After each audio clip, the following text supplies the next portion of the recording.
FGC Job Squad, your premier Tekken podcast.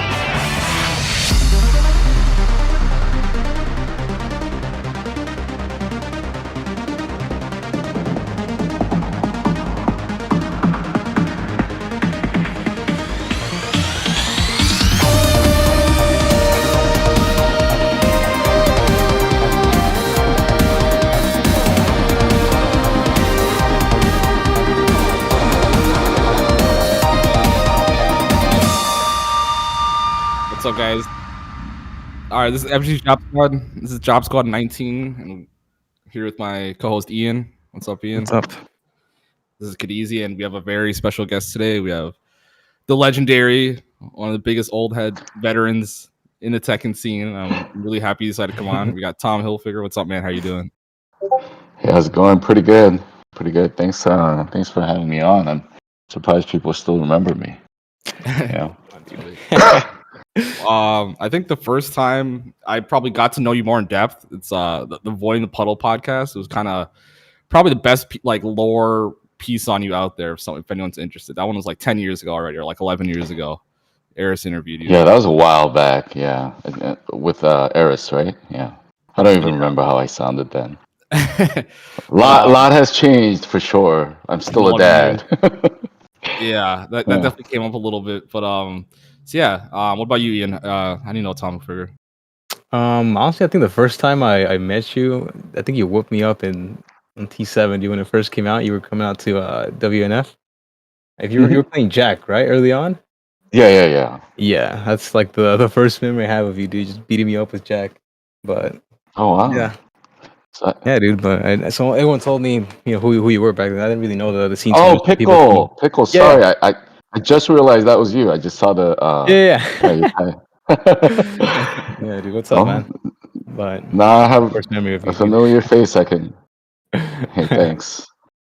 For sure. All right, so we always like to start these with. I mean, we'll get to who you are overall, and kind of want you on, I guess, more towards the end. But you kind of like a old school TO, kind of someone who competed in like I guess Tekken 3 and Tag, which is really rare. You don't really meet people who played back then in the arcades and things like that. So we'll start off with how'd you get into gaming before, like even before Tekken, going out to places to play Tekken? What was your first exposure to playing video games? Well, I think first exposure was Nintendo. Like when you come from Korea and you come here, like back in the 80s, like late 80s, you see Nintendo and you're just, wow, there's something that... I think I saw Mario and I was just, that was it. I think most of the kids back then, you saw Mario and Zelda and that was it. That got me into gaming. And obviously, having Asian parents doesn't help kind of with playing games at all, because they're focused on, hey, we just got here, we got to focus on the reason why we came here is to make sure you had an opportunity, better studying environment, right? Because the US is supposed to provide a lot more chances and opportunities. So we just came here, and learning English was a thing for a Korean in Korea. So we just came here and started studying, and anything video game related was not even allowed at home. So when you have that, plus you're sort of, I think, drawn into it a little bit because your friends all have it. Yeah, I think that's where you kind of you start sneaking in the game or to borrow NES from somebody, and it's like you sort of do the things that they tell you not to do, right? Yeah. That's how I got into it. And so okay, is that kind of like how you got exposed to going to the arcades? Because you kind of wasn't a thing to have on at home, and then you started going out, kind of outside the home. The thing in the US is, in Korea it's easy to go to the arcades, right? You could just walk down and there it is. Here, you sort of need a car depending on where you live, right? Right. And I don't have a car, and parents are definitely not driving me to any arcades. So I used to go to church religiously because every Friday they used to go to like these sort of like a golf land type of place where they had arcades. So I used to just go to church for those things, and then became a Christian. Was public transportation a lot easier in Korea than it is in the US? Oh yeah, a lot easier. It's just like Japan. If you've been there, if you've been to just New York, right? I think even New York is not as well built overall, public transportation. So it's like just most Asian countries, because you don't have, there isn't much land, so you sort of have to make sure you can provide transportation. So everybody's sort of ride sharing and public transportation with trams and everything was sort of the subways and whatnot was well done, along with buses. A lot easier than here. For sure. So I guess you probably weren't able to go to arcades or anything consistent until you had your own car, right? I'm guessing. Yeah. Never went to the arcades. I actually didn't start playing Tekken until late, or like probably obviously fighting games. I think we all started with Street Fighter though. So I didn't go to the arcades, but I did go to liquor stores and 7-Elevens back then when they had the arcade cabinets up. I don't know if you guys were around during that time, but Rip told us it's always mind blowing to know like you go to a liquor store and there be cabinets there. That's Yeah, there's kids in there playing, dude. oh, and then quarters are just lined up, right? And everybody's just trying to cut in line, and you got Mortal Kombat, Street Fighter, and then you got school next to the liquor store, and you see kids during lunchtime at the liquor store, so they're ditching. So it was that bad. I mean, yeah, kids used to ditch school just to play some Street Fighter, and yeah, by God, it was you. Like if you were a kid back then, you couldn't really get your game because the high schoolers or college kids would be there, or adults even would be like, "No, I'm next," right? So you're never gonna get your game back then. Where is this? Where'd you grow up? So I grew up in Torrance, so we did have an arcade called Aladdin's Castle. And then, I didn't know until later, but Ricksta also grew up in Torrance too. But him and I have a pretty wide age gap. I think he's still in his 30s, right? Early 30s. Yeah, he still looks like he barely made 21, but yeah. I just graduated high school. Dude. Yeah, so I always love hearing about just this old arcade, like mid '90s, early '90s kind of arcade culture, things like that. Do you have any like fun stories of just things like that? Because I mean, for me, a lot of it's just in the stories that you hear. Yeah, I mean, I think the arcades, it's not like console where you just plug in and you got your friends. Hey, come on, hop on in, play a game or two. No, it's like survival, right? It's like once you lose, you lose your investment, right? It's like every game is an investment for you, right? So you're fighting for, as a kid, if you're not, some arcades were like 50 cents, and some were 25 cents, and luckily if you had 25-cent arcades around, that was great. But a lot of them were 50 cents too. So every time you lost, like that's 50 cents, and some of these games go pretty quickly, and you're out $20 a night, right? So you're trying to get better and save that. So if you don't get better, you're going to be losing $20 every night, and then you're just not going to have the opportunity to play, right? Right. That was always my parents' justification for not taking us to arcades. They're like they could kind of like do the math in their head. They're like, no, let's just go to a garage sale and get you like a second hand, NES or Genesis or something like that. Like I was never allowed to the arcades because they knew like this is just gonna add up over the course of a year to be just so much. So I was never able to go as a kid, but that's crazy. Yeah, just playing for playing time, survival. Yeah, and that's the fun of it though. Now as you get better, you're like, nah, you're gonna make sure you pay for this one, So it's and you got the shit talking going, and everybody's just, at that age, you got raging hormones, and just making sure your pride is all that mattered, right?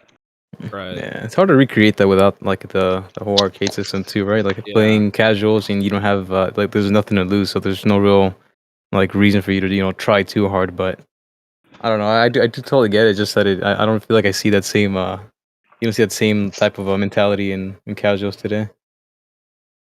Yeah, I agree. I don't think you see it. It's the casuals have become too casual, right? But I mean, I think when you practice for a tournament, you do, if you set the mood properly, you can get that.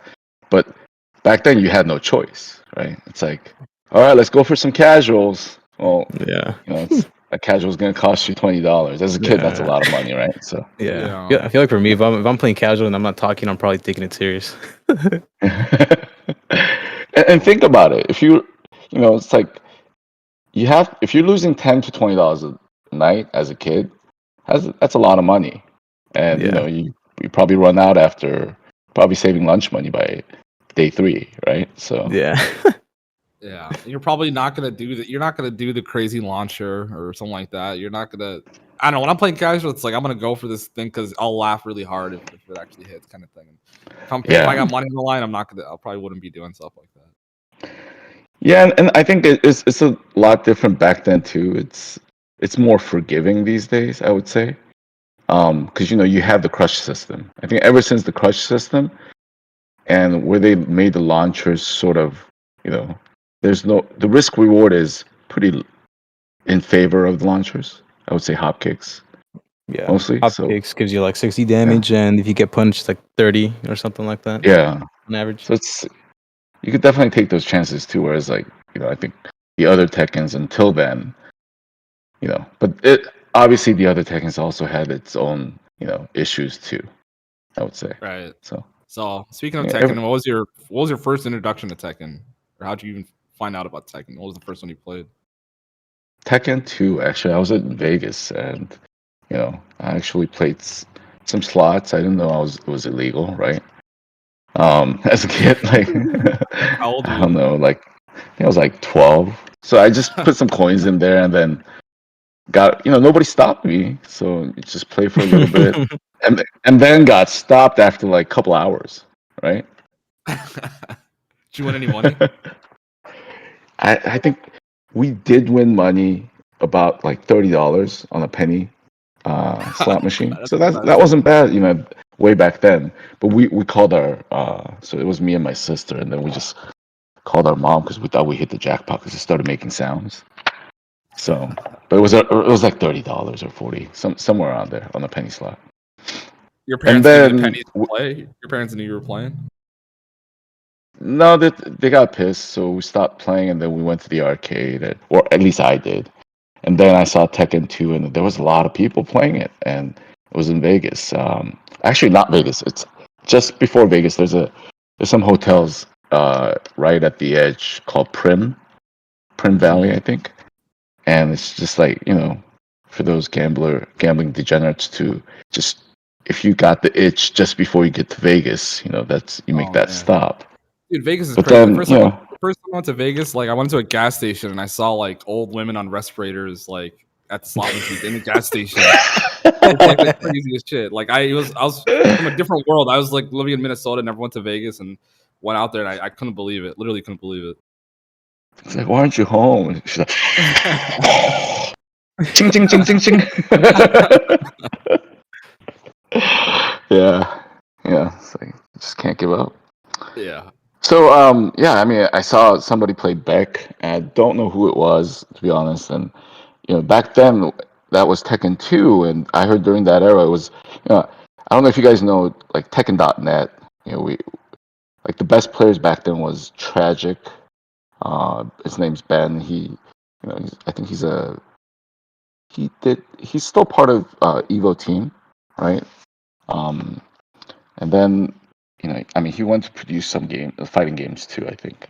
But yeah, I mean, he was one of the best players along with Chinaman. So and later on, those guys are still were some of the top players when we got to Tekken 3 and the whole the SHGL, the Southern Hills Golfland, sort of the infamous the Tekken mecca of Southern California, right? So you said I don't know Tekken.net. Is Tekken.net a website? You said, right? yeah, Tekken.net was the Tekken site before Tekken Zaibatsu. I've never heard of Tekken.net. That's crazy. Yeah, All neither right. have Well, I. yeah. Yeah. Yeah. Was that a place like in, I guess, the late 90s where you would go online and players would be on there, like a message board? It's like a forum, right? So you'd have a forum, it's like Tekken Zaibatsu, but sort of before it's like the web 1.0 type of, Right. the early web, I would say when the IRC was around, and IRC was the thing. Like that's where everybody sort of got on, talked their crap, and we used to get on and talk our shit, and just said, you know what? Let's back it up. Let's meet, and we'd meet at the arcade and settle it there. It wasn't Damn. there's no money matches or well, there was some, but it wasn't like that. Wasn't the. It was more of a pride thing. Like, hey, just show up, right? Right. So That's crazy. Yeah, I didn't. Yeah, IRC, for people listening who don't know IRC is, that's like it's like there'd be like different topic chat rooms, right? And you'd be like hashtag this chat room or something like that about this topic, and then it'd be people in yeah, there, it's right? kind of like Discord, right? Except Oh a yeah. lot dumbed down. Yeah, Oh, it's okay. sort of Yeah, the similar. that's really It's dope. I very didn't know that similar was that way. a thing. That's crazy. Yeah, and everybody had their thing. Like, if you were the part of the mod group, they would ban you from the channel and whatnot. This is very. If you think about it That's kind of now, it's like slick. so immature. Discord mods, Yeah. early days, because people make fun of Discord mods these days for doing that. That's funny. Yeah, humanity hasn't changed, which we haven't really made much progress there in that area. That's dope. That's So dope. Okay, cool. So Tekken.net, that's really cool. And that's crazy. I not see that's why I want you on here, man. You talk about this stuff that people definitely never interface with, like, at all in this community, or not too many people who might still be around yeah, now. I think probably not too many people. Most of those guys have stopped, but they do run, like, they were around when. I mean, they are still around actually running tournaments. I think you got Evolution. I think some of the team members were from back then, right? Um, Tragic Ben. What's his last name? I forget. He's the guy who's always doing the announcements, right? Like at Man, the finals, right? The top 8. I don't know if he's still doing it, but he's The guy sort who of the calls out hype the man. player names. Yeah. is he Oh, the okay. bald guy? The bald guy? I mean, he's probably bald by now for sure. Yeah. No, he's cool. Yeah. For So sure. Okay, so Tekken 2, into Tekken 3 days. You said, was that when Southern Hills Golfland was starting to pop off? What was going on around this time? What was the scene like, the local scene? So I didn't know much. So Tekken 2 was when I was in high school, and that was that, right? So I come back, I think like everybody, buy a PS1's, Tekken 2, but obviously me, I couldn't play at home, so I actually sort of let my friend borrow my PS1 and kept it there and sort of like played it whenever I got a chance.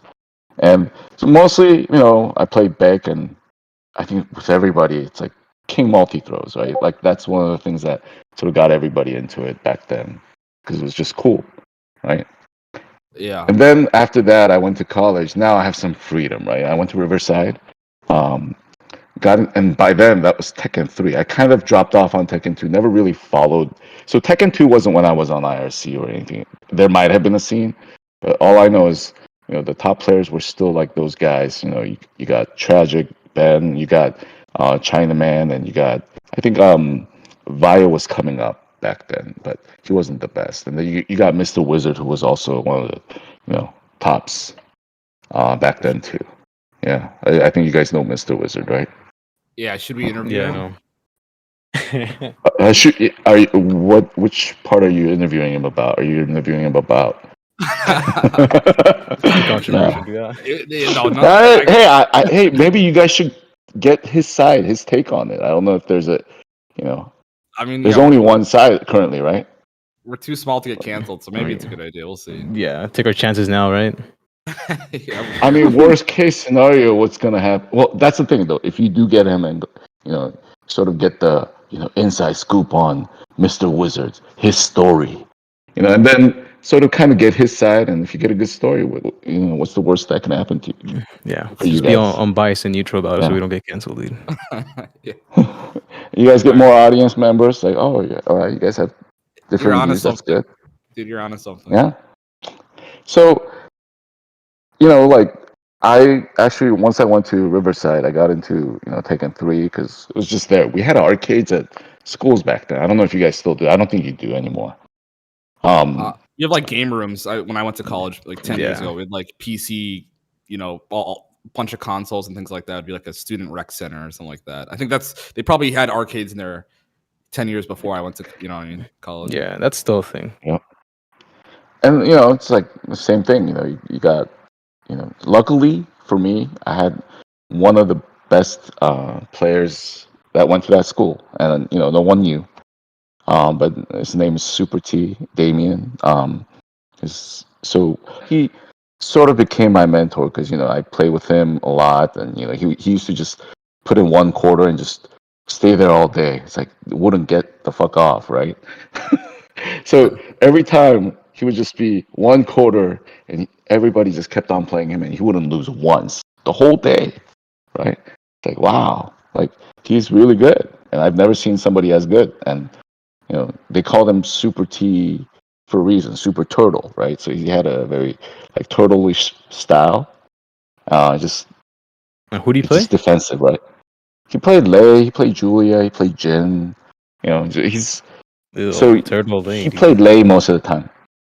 His Lei was, and this was pre-Koreans, and where we didn't have a backdash, it was more backdash block. But he was really good at blocking, right? So just playing that game, and he was very patient. And lo and behold, I find out he's like one of the top 3 players in the nation, right? So I invite him to my house, and before I knew all this too, and he would come to my house. We had PS3, and back then, sorry, not PS3, PS1 and Tekken 3, right? And he would come over, and he would just beat the shit out of me like every single day, 50-0, 50-0, right? Then as he got used to playing at my house, he'd be 50-0, and where's my hot dog? 50-0, and where's my hot dog and drinks? Like he would come, beat the shit out of me, take my food, and ask me for drinks on the way out. It's like, well, do you need a towel? You want to take a shower? It's like just one after another. It's just like it happens to you for like a month, right? 30 days straight, 50-0. I couldn't beat him one game, right? Then you go. I mean, if I think about it now, it's like, how did I do that, right? Just Yeah, that's I must amazing. have not had pride. Like 50, I kept on inviting the guy over for dinner, and he just kept on eating away. But eventually, I got good. I got a couple games, right? And I think the whole sort of like my roommates and I, and we used to sort of we used to burn like PS1 games, and we used to chip. So like he would come over, he would be like, "Oh, what's this game?" And I used to just give it to him. And this was back when CDs were like $10, $5, $10, right? CDs, not DVDs. Were actually Blu-rays don't even cost that much these days, right? Right, But they don't. yeah, and burners, single speed burners were like $1,000, right? Right. I remember in So school at that time in junior high, like the kid who bought that single speed burner was like make that money back like in a month burning CDs for kids. It was dude, a crazy time. and not only that, fries, man, fries was the pinnacle. If you went to college, you got credit cards, and you had fries return policy, man, you could rotate that around with the roommates all year long. Damn. So back to the subject, and sorry I sort of went off tangent there. No, it's all But good. Rest in peace, fries. They closed down like 6 not months too long ago. ago. oh really? Pre-COVID, Yeah, I Wow. think. they're gone. It sucks. One of the best stores. It was. I mean, like if you're into building computers and everything, too, yeah, that was one of the best for sure. But so Super T, lucky, I just happened to have him, and then I started meeting the guys that he used to play with, or he would play with. Um, he would go to Golfland. He would tell me about Golfland, and eventually I met Koff Tekken, Q Dog, all great players, all just big names later on, and then Ducto. I don't know if you guys heard about who Ducto is, but he was a great Yeah. Tekken player also. Ducked on contact can definitely know. Yeah, and Ducto, I think he was one of the best Marvel players also, right? At one point, right, with Spiral, and he did something different. Yeah. And we had great players back then that just was dedicated to the game like nonstop, like. And I think after a while, after I sort of got a couple wins from against Super T, I eventually sort of made my first trip to SHGL. The sort of the mecca of this. I was actually envisioning some kind of a like a cool, nice arcade that was like from the Miss. I don't know if you know the movie The Wizard, right? Yeah, the Super Yeah, Mario. sort of. Yeah, like sort of that final kind of like final stage, like grandiose arcade. First time I go there, it's like you can't. It's like you got like 30 guys surrounded around the Tekken machine and like some Street Fighter Alpha 3 machine, and people are sweating, and you can barely get through the corridor. It's like, man, the best players play here. That's It's so like, funny because I as picked the wrong profession. Yeah. yeah, as like a someone who's new to the scene myself, I guess when I hear about Southern Hills Golf, and I do imagine that Wizard, arena with like smoke and like a big screen, but I it's know, crazy right? like, just to hear that it's not like that. And they did have that screen up top. Like they put, Tekken and or whatever the marquee games are, and then those two games, the two of the marquee games had like screens on top. And the way I remember it was okay screens, but I'm sure it was some CRT that was mounted up there. It was low quality, but the way we remember like Mario, and then just the way we remember video games, and then you play it 10 years later, it's like, oh shit, it doesn't look the same. Yeah. So yeah, Golfland was experience definitely. It's not something to. It's great from a player standpoint, but yeah, you don't want to be there all day. It's pretty sweat, a lot of sweat and a lot of guys, and yeah, nah, you guys have it good right now. Arcades are. It's not, we have it good now. Just go to hotels and go to like these venues that are, esports. Like I think you guys have it really good. Yeah. Yeah. Nice air conditioning. You have a place to sit. You don't have to just imagine COVID and arcade. Come on, it's like Yeah, bro, dude. it's like let me just wipe that joystick down for you, and that every match, like just imagine Yeah. everybody carrying around like a napkin, like just wet naps. Did you hear that Sega is closing down like all their arcades in Japan or something like that? They're being bought out by someone, but yeah, end of an era that doesn't really. I mean, COVID plus like people playing at home is like a deadly combo for that business, I guess. Yeah, I mean, unless you could figure out how to sort of sanitize that, I mean, you enter an arcade, it's like you got like sanitizers like, just spraying all over you. I think they wipe it down after every they try to, and then have barriers between every cabinet. But like a lot of them are closing left and right. It's pretty sad. Yeah, 'cause nobody wants to be there, and like you could smell that, like just that the whatever wipes they're using, depending on, yeah, I think that's just way too much at the end of the day. For sure. But anyways, Southern Hills, yeah. So it's just this legendary place. The amount of stories we've heard of that place, of like the kind of the old heads of the scene is, yeah, it seems like a special place. If you could have a time machine for FGC purposes, I would definitely pick on a Southern Hills for sure for a day back then. Yeah, and I think Southern Hills sort of like had all the best players of Southern California for the longest time. Actually, until it closed down, right? That's the place to play every game. It wasn't just Tekken. It was for Street Fighter. It was whatever game was the most popular. You if you weren't there, you weren't competing at that highest level. And you had at least for Tekken, you had the three guys when it first started. It was Alex Vai, Cali Power, and he was just good at every single game back then. I think it was between Street Fighter and Tekken, and you had this Mexican cholo with a wife beater on. That was and you no, just watch the Alpha 3 national video and you'll know exactly what I'm talking about. Oh Have you guys seen that? Yeah, him Yeah. versus Yeah. 98. Yeah. Yeah. What's crazy is Valle, he has credits on the Tekken 3 strategy guide. So it's like he was definitely legit at Tekken. Oh no, he was one of the best. He was, if not the best, in the U.S. during that era. Yet, he wasn't.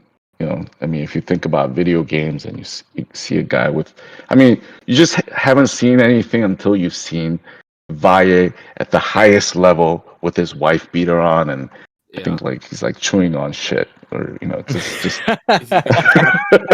No, you got that. It's like, yeah, and then he's about. I thought he was gonna come up to me and be like, "Hey, what's up, vato?" Like I thought he was gonna say some. I didn't know he was the best player. I thought he was about to just run some, Yeah. ask me for tokens. But then I found that. You didn't out your pockets, dude. Yeah, and then I found out he's like the best player, and the way he plays. See, you can't imagine that now because he's all suited up and trying to look nice and clean for the camera these days. got a But, baby back then now. he had this lean to the side, right, like with the wife beater, and then he's like just like, he has like this presence about him, but it's like it's not the cool. It's the more of, where's my token? He's you wouldn't imagine it the same by back then, like the national champ of Alpha 3. It's more of a, yeah, I mean, Yeah, and if you're listening, I'm gonna put that link in the description for that 1998 Alpha 3 World Tournament thing in San Francisco. So you'll know what he's talking about if you watch that. yeah, and that's just part of it. He just had that aura about him, like, yeah, and he definitely changed sort of the, like, you could only be good at one game type of deal. He was literally winning everything, I think, back then. Yeah. That's crazy. The first And multi-game specialist, kind of like for fighting games. yeah, I would say, yeah, he was pretty much at the top of it for, yeah. I mean, he was the first Mishima that was probably, like, played it different. Yeah, he risked like electrics, over to a sidestep electric and just act upon. So he was very reaction based. He wasn't like a flow chart type guy. So He's rushed down. he was, yeah, rush down, just sidestep, try to move, and then he had this annoying, like he would pound on the joystick and the buttons, and he got this, you don't know the guys, so, and he's supposed to be like the best, and everybody's sort of looking up to him back then. So that was his place, like Southern Hills Golfland. He didn't leave that place. I mean, he just pretty much lived there back then. Right. He was like the high school quarterback of Southern Hills Golfland or whatever the equivalent. Yeah, I mean, I don't think much has changed now either. Now the esports arena either, right? So, yeah. That's dope. Kind of like. Sorry, go ahead. No, go ahead. I was gonna say, so yeah, just that time. Is there any you're still in college, or are you still kind of training with Super T? Yeah, I'm still in college. So I first Golfland tournament I get ninth place, right?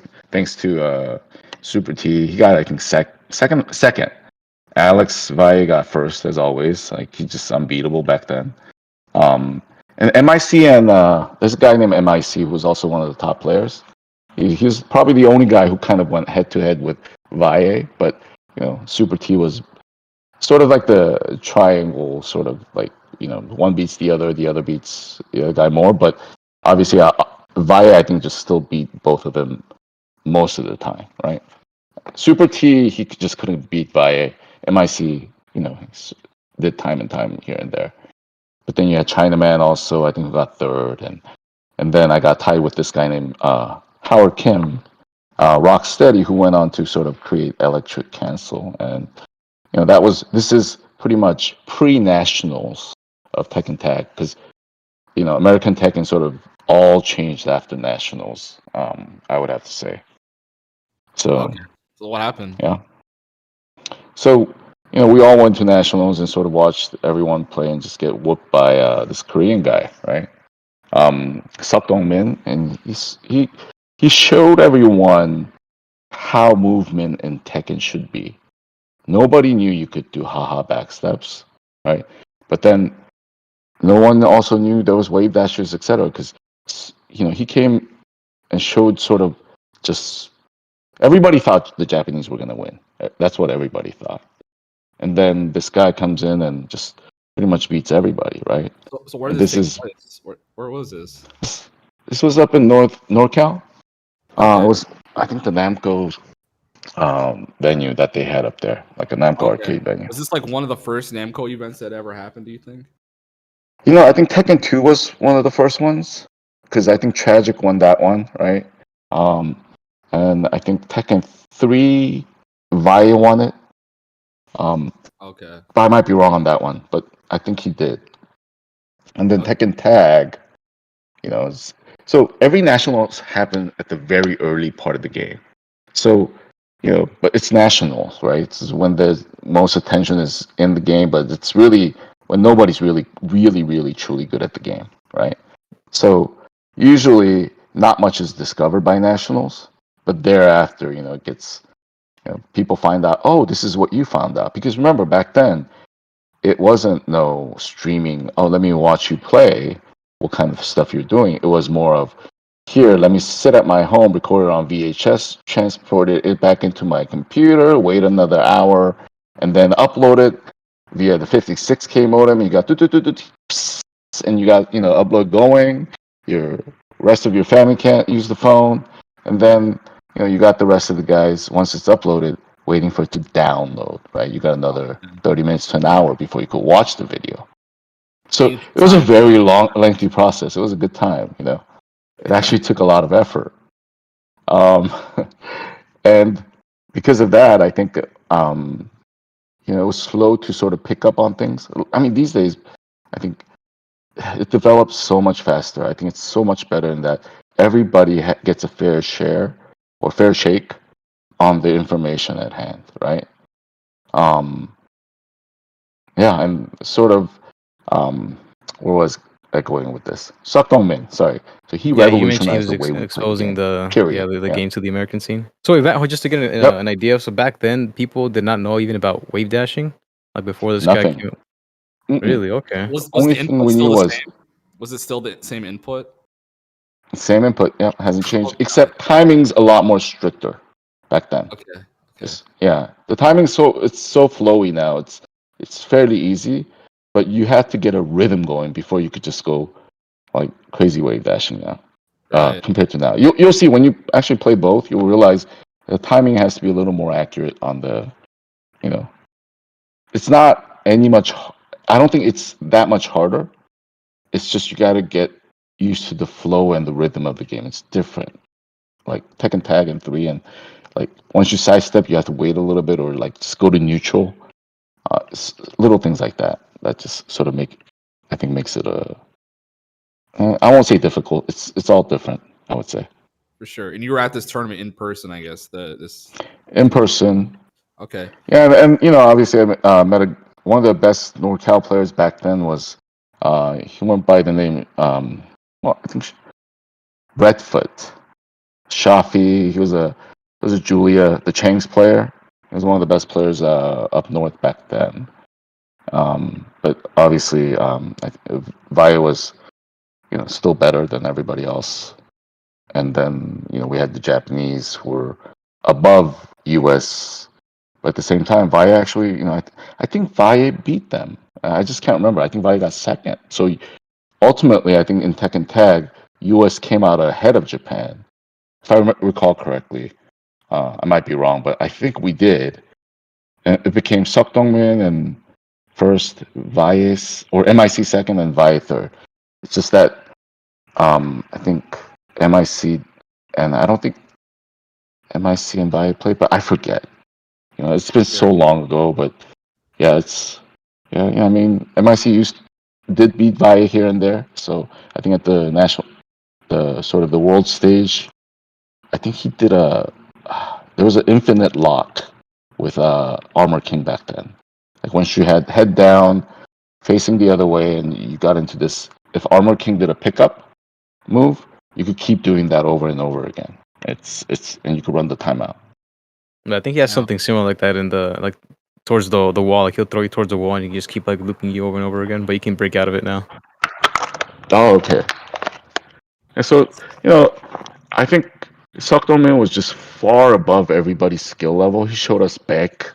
So, like doing these, the 1-2-3 cancels, right? The 1-2 stance cancel. Yeah.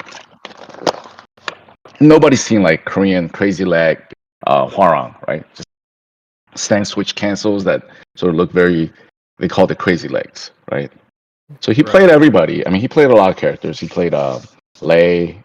Lei Jin was his best, though. And then everybody learned that there was a different way to play this game, and that's where it's sort of I picked that up from there on, and sort of that's all I practiced, movement. Because for me, it wasn't actually to get better, because then I didn't even realize movement was that important. I just thought it looked cool, right? Because Um, back then it was just cool to do haha, and nobody knew how to do it back then. So it took a lot of work, especially because you don't have practice mode, and you have to just go into the arcade, play by yourself, and try these things out, right? so this is So tag one pre PS2 day. I guess PS2, right? yeah, Okay. you could Yeah. practice it on obviously PS1, but you didn't have all the features. There was no tag on PS2 yet. Yeah. Okay, so that's crazy. That Yeah. seems like if there's ever a competitive Tekken documentary, that like this tournament has to be like the turning point, right? Like kind of like the mind blowing of holy crap, there's a different way to play this game and all these movement options. It seems like such an I important place that you were at. You were there to witness it, kind of thing. I think if I were to sort of the most like oh shit moments of Tekken probably is that like first discovering the Koreans and then discovering Pakistan, right? I Right, think definitely. Oh yeah. yeah. So I would say those two are pretty equivalent. Yeah, it's crazy. That whole not even to I don't want to get too far ahead of the Pakistan stuff, but I remember there's a story that Ultra David, I don't know if you guys know Ultra David, he's like he commentates Street Fighter, but he has this story Mhm. where he went to college with someone from Pakistan, and Yeah. this was like 2009 2005 or something. And his Pakistan friend was like, "Oh, the best Tekken players in the world live in Lahore, Pakistan." And he got like laughed out of the room, and then like it took 12 years for like his friend from college to like be right about this. It's just crazy. Like it's completely otherworldly stuff that, just isolated kind of people training with themselves could be that good and have, bring a lot to the game. It's pretty intense.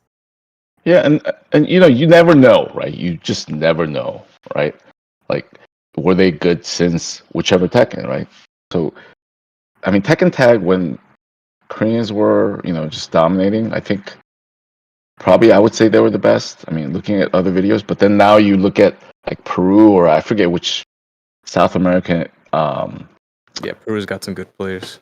was it Peru? Yeah, I mean they Yeah. have crazy Tekken Tag players. And even looking at Korea back then and looking at them now, it's like I saw some of those videos and I would say they're pretty equivalent, right? The Um Mishimas are crazy, dude. yeah. So, the thing is this, I don't and ultimately, throughout my just sort of playing and having the opportunity have been good at the game and just be known, it's I just there's no special, you're not special or anything like that. I think that's how you have to think when you go into competition. But if you could just depending on the mindset and just the way you practice and the way your community, your surrounding, your environment, and the environment plays a key role in growing your skill sets because it sort of gives you confidence in everything you do. Right. Um, so, like, I mean, if I didn't meet Super T and if I didn't have a good environment to where I was learning and constantly trying to innovate, you have to have players with the like mindset, right? So, not Yeah. players who are just trying to hide their, like, you know, just sort of sandbagging their move until the tournament and reveal it. The thing is, you're never going to grow as a community. Yeah, you might win within the community, but outside of that, you, those sacrifices you make to try everything and learn from each other and compete at that level is what makes like the best players. And that's probably what happened over at Pakistan. That's probably whatever happened in Korea and Japan at their That's a really sort good of the point. heydays. Yeah, Yeah. because sandbagging, it's good. I mean, I've talked about it on this podcast. When Eris talked about, I guess, how he would sandbag back in the day, Yep. like he would say, like, "Oh, I'm going to show them that I don't know how to punish a certain thing, or I'm going to spam a certain move." And then when Mm-hmm. grand finals comes, I'm there. But like you said, it doesn't really sharpen up the community. You're kind of you're losing in the long run, kind of thing. If it's a marathon to you. Yeah, I think like Eris mentioned that during tournament play when you're playing against others. I'm Yes. talking Yeah, about when he's within traveling, community. right? Right. Okay. Yeah. Okay. Yeah. See, but I see a lot of that, like I saw a lot of that happening towards like sort of the like Tekken 5 and 6 and whatever, era, like people are just hiding, like playing from each other. They're not playing as much, or they're holding back. It's like you're never gonna beat the others outside of your community if you keep doing that. I'm not saying everybody did that, but I've seen that, or heard of it I've definitely happen done pretty that. often. Yeah, people Yeah. will ask me for a first attempt, and I'll say, "Nah, I'm too busy." Yeah, I mean, that's the thing. Like, you have to play a lot of games, and you have to just, try everything out, or and then you have to make sure the other person can find a counter to it, and that's how I think Pakistan got really good. They just kept on playing at their best, and abused everything that was abusable until it couldn't be abused, and they moved on, right? Yeah, you Yeah, think So- about not having pride and Super T coming over and 50-0ing you. I've had good players come over to my house and like 75-0 me, and like I didn't handle it well, but like the way you handle it, I mean, and another thing too is like or when that happened, like there's so many options for people to, like them to play other people. So maybe it was easier for you back then to keep them at your house occupied, but it's like So- it's good. Yeah, not having pride is such a huge thing to improve. So for the record, I had pride. I just had to eat it, swallow it every single day, while he was swallowing my food that I paid for. So it's but I I think it was I loved. It's just, it wasn't even about winning back then though. Like, I wasn't good enough, but it was just about at least getting a round or two off this guy. So in a sense, it was actually me having so much pride that I allowed that 50-0 to keep happening. In a sense, like it's yeah. But I didn't let my pride hold back myself from playing him any longer, which happens a lot too once you get to a certain level, right? Right. Because you don't want to expose yourself and you want to save yourself for the tournament, etc., etc. Yeah, I think for me, like every time when I play against somebody that that I know is gonna give me trouble, if we're playing like long sets, there's a point where like I just feel I need to like just stop playing and then look at what's actually beating me. Like sometimes just Yeah. like if I just play endlessly, I just end up not learning anymore, and I just want to get that win, and I forget that I'm trying to just actually learn a matchup or something. And I think like I don't think I could handle getting 50 0, but I could definitely like handle getting like 10 0 or something, and then just taking a break and then just looking at what went right, what went wrong, and I don't know. I think that's what works for me when it comes to like learning how to like improve in fighting games. But No, I don't know. I think you're correct. It all depends on the person, how they learn. So Yeah. I think everything is sort of, it just depends on how the person takes it. Although, if you really want to sort of, because it's those few games that you go the extra mile and go, you know what, I'm just gonna get beat the shit down for another 20 games.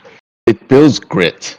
Like, it just gives you this sort of like, I've been there before and somehow turned it around. So, like, not saying that's always the right way, because I think it really depends on the person and their threshold. But there comes a moment, it's like you want to give up and just say, hey, there's no way I could beat this guy. However, when you get 50 and out, and you get that sort of ingrained in you, you have a different sort of mindset. The grit just builds without you realizing it, and it Yeah. shows at tournaments. It just shows up. Yeah, I think that's very important Yeah. for tournaments too, because I feel there's a lot of people who they kind of just give up when they're down a certain amount of rounds. And you Mhm. can tell that some people just cannot come back, and then there's other players in Tekken. Like I feel like Nobi's one of those players that you can never get comfortable playing against them. Like you can be up, like 2 games on him, and we can figure out how to bring it back. And I don't know. I think that's a part of it. Like you gotta build up that mentality. I think in tournaments, it's for sure like more mental than anything. Oh yeah, it's definitely. I think even some players that are really fantastic at casuals, I think get really the tournament jitters, as they say, right? Yeah. I've seen good players just wither away in tournament, and to people that would they would normally beat, right? I mean, I'm sure I got free wins here and there just off my name alone at times, right? So it does happen, those things, That's right? awesome. So Yeah, there's some players that will literally tell you like, oh, I don't think I'm gonna win, and like you can just tell they're not even here to like they don't have the right mentality like just going into the match. Yeah. Like they have like this fear already jumping into the match, which I think is terrible. But yeah, And that's the thing. Like if you have people in your community that could help them, because you need those players to play so that the community grows and you have a tournament to, you know, attend instead of it fizzling out. You need people that can sort of, you could onboard easily and have them onboard some, the next people. I think, you know, Yeah, that's something that Pakistan does very well. Like Arslan Ash, he always talked about when he was winning tournaments. He was talking about how like he's not the best player from his from his community, and he's talking very highly out of all the other players in Pakistan. And then as soon as those guys come out, like they're so new to the international level, but they're performing so well. So maybe like something that they're all like telling each other that we're probably better than the whole world, and they're actually like they're playing like that. Yeah. Like they're playing at their best. You don't really see like the guys who he was talking about being the best players.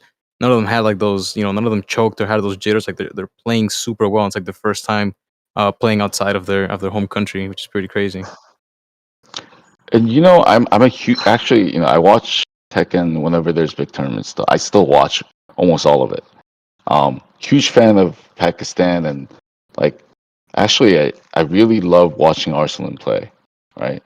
yeah, But however, I don't I know he's humble and that's great to see, great to watch. But deep inside he's like, I'm the best. Ain't Oh nobody yeah, taking me down here. You have to have that, right? But I love the fact that he's humble, shows humility. I think yeah, that's the kind of, the champion you sort of need. But inside he just has 100% faith. He's not losing. You yeah. could tell by just his play, right?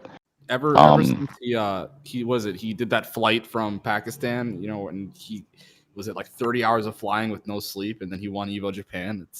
It's not a better yeah. story than that. That's probably one of the best like individual accomplishments I've ever heard.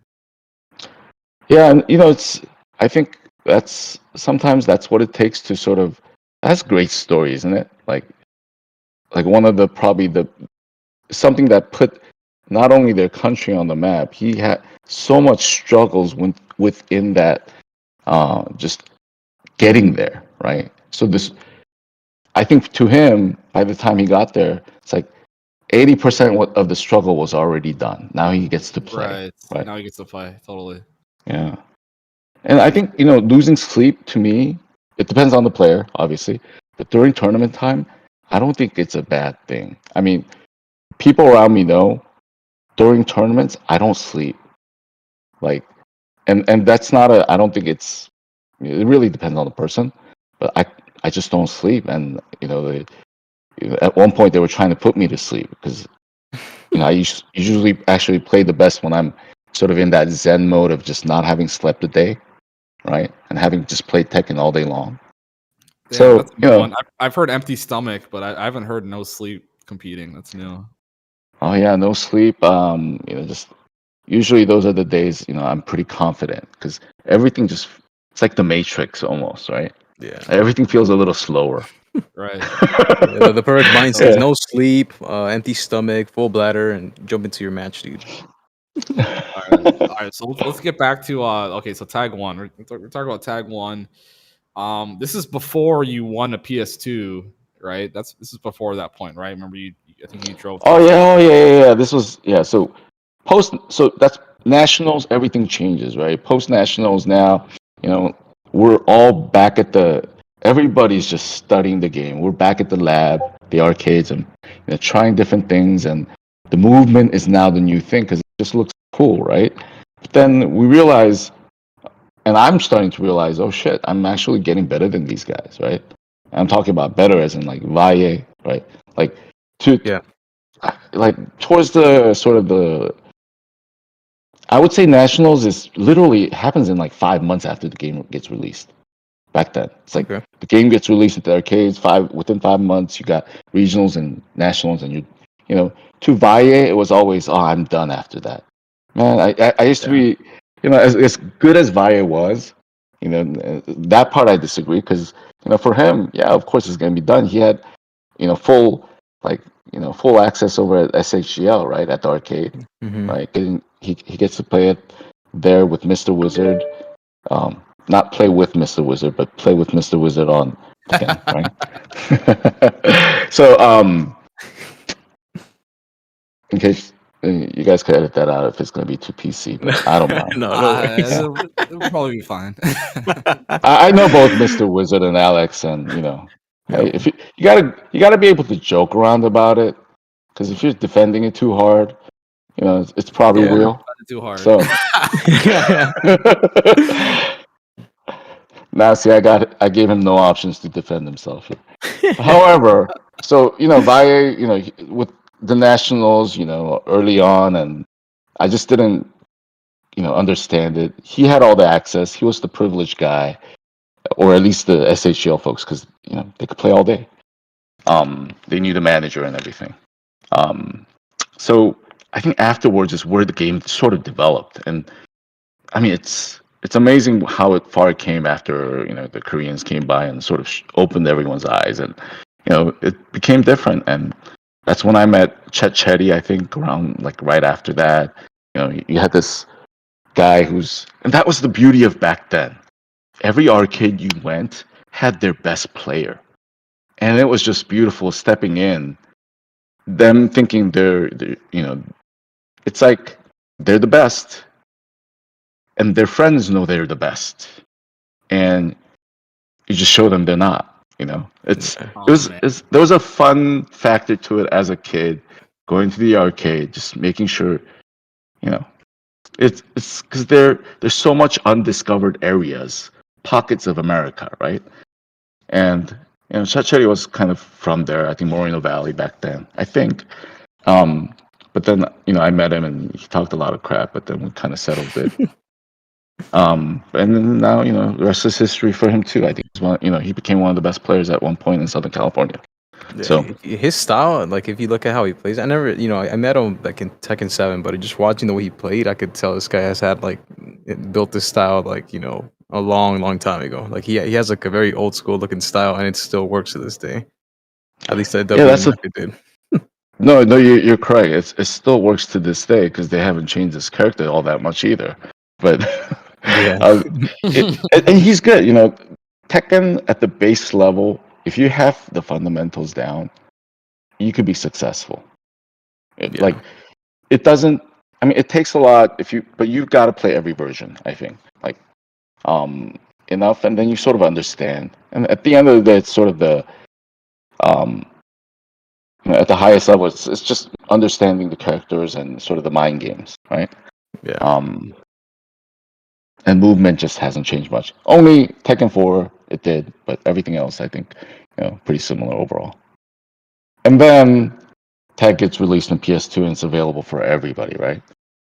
So that's how we started sort of the Texas, Atlanta, electric cancel and all that sort of started actually, I would say, at this place in New Mexico that was advertising and saying, hey, we're giving out a PS2. And back then that was like $1,000 with the Tekken Tag game and the Japanese PS2, and you couldn't really buy it at a retail store. You had to go to the Japanese import. Yeah, so it wasn't out yet, right? So it's like a PS5 but on steroids, right? And Tekken Tag came out, but it's like you had to go to the Japanese stores, import stores, to pay like triple the amount just to get the system and the game, right?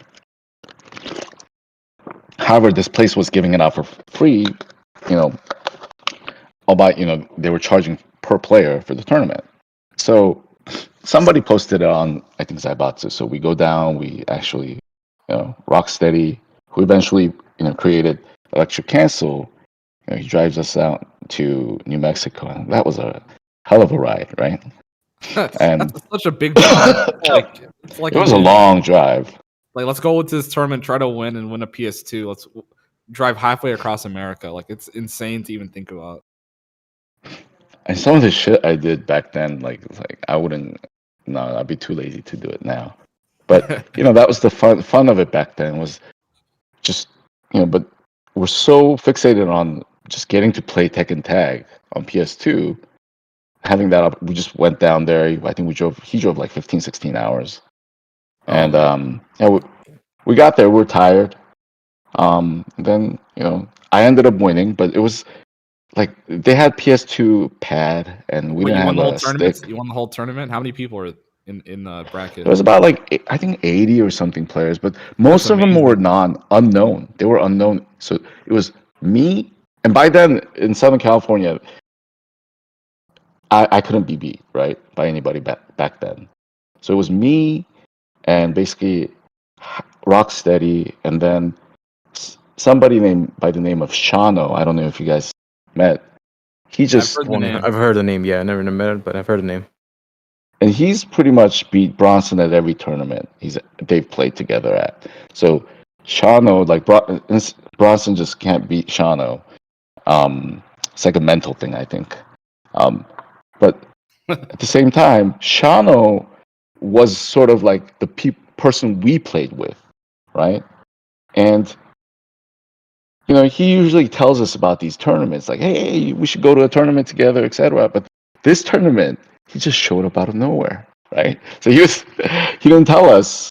I mean, obviously, we didn't tell him because we usually don't tell him about tournaments because we just go there and we expect him there. But he just showed up there, out of nowhere. He got From second, California? and California? yeah, from Southern Cal. Yeah, he flew there Damn. because he was older and he had money. So I mean, he came out. He got second. I got first. And there's this guy named Eddie Pistons, and then he got third, I believe. And he almost I mean, we were playing on pads, right? Like me and Shano plays on pads, fine. So barely won. Got lucky on a couple So, occasions, I so wait, think. how was that switching back then? Because you said you were kind of an arcade person, but you also had to play on like you didn't have a PlayStation arcade stick at home or anything like that. No, like what happened was I think we had a PlayStation 1 stick that just I forget if it had some issue, so I had to end up playing some pads, and I played on this other guy's stick. So you know what happens when you play on the other guy's stick, and um, you just aren't used to it, right? Like, Yeah, something's off. You just yeah. can't tell what it is.